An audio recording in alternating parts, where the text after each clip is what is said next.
जय हिंद। आखिर ये भोजपुरी इंडस्ट्री में हो क्या रहा है?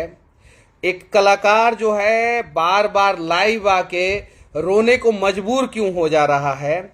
एक कलाकार ये क्यों कह रहा है कि मैं भोजपुरी इंडस्ट्री छोड़ दूंगा, और एक कलाकार का नाम रख के, उसकी बेटी का नाम रख के गाना गाया जा रहा है, और आज भोजपुरी इंडस्ट्री के ही कुछ लोग मजे ले रहे हैं।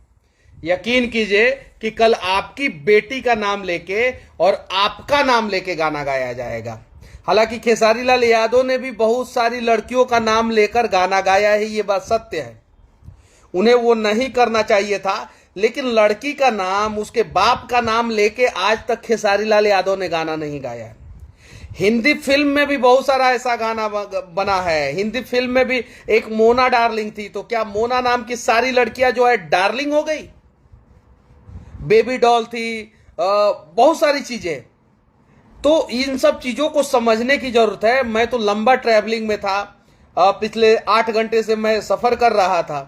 अभी मैं पहुंचा हूं होटल में। पहुंचने के बाद मैंने सोचा क्या कि कुछ चीजों पे जो है बोलना जरूरी है, और अगर आज हम खामोश रहेंगे तो कल हमारे साथ भी यही होने वाला है। गलत हो रहा है और ऐसा नहीं होना चाहिए। जरा सोचिए, एक भैंस चराने वाला कलाकार, दूध बेचने वाला कलाकार, लिट्टी बेचने वाला कलाकार जो है अपने संघर्ष के दम पे जो है आगे बढ़ा। उसका कोई गॉडफादर नहीं था। खेसारी लाल यादव का जो है इंडस्ट्री में कोई गॉडफादर नहीं था। उसने जो भी किया वो अपने दम पे किया। हालांकि कुछ लोगों का नाम लेके उन्होंने भी गाना गाया था जो गलत था, लेकिन उन्होंने लड़की का नाम, लड़की के बाप का नाम लेके कभी गाना नहीं गाया।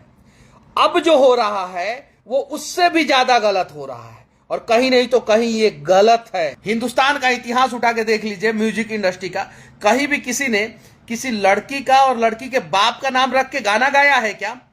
कहीं नहीं गाना गाया है, और इसका विरोध होना चाहिए। और ऐसे लोग जो है ना भूमियार समाज का प्रतिनिधित्व कर सकते हैं, ना राजपूत समाज का, ना यादव समाज का, ना किसी और समाज का, किसी भी समाज का ऐसे लोग प्रतिनिधित्व नहीं कर सकते हैं। ये लोग समाज और कुल का नाम रोशन नहीं कर रहे हैं, जबकि कुल का और समाज का नाम जो है मिट्टी में मिला रहे हैं। विरोध कीजिए, रोकिए इसे। आप लोग अब भी रोकिए इसे।